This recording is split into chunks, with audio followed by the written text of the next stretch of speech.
અરવલ્લી જિલ્લાના મુખ્ય મથક મોડાસા શિક્ષણ નગરી તરીકે ઓળખાય છે, પરંતુ મોડાસા નગરમાં ટ્રાફિક વ્યવસ્થા અને કાયદાની શરમનો છેદ ઉડી ગયો હોય તેમ લાગી રહ્યું છે।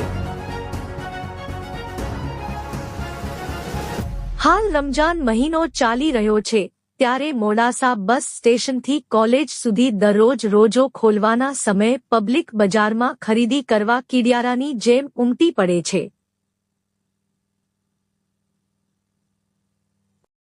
પરંતુ આ માર્ગ ઉપર કોઈ પોલીસ કર્મી હાજર ના હોવાથી વાહનોનો મોટો ટ્રાફિક જોવા મળી રહ્યો છે અને લોકોને મુશ્કેલીનો સામનો કરવો પડે છે।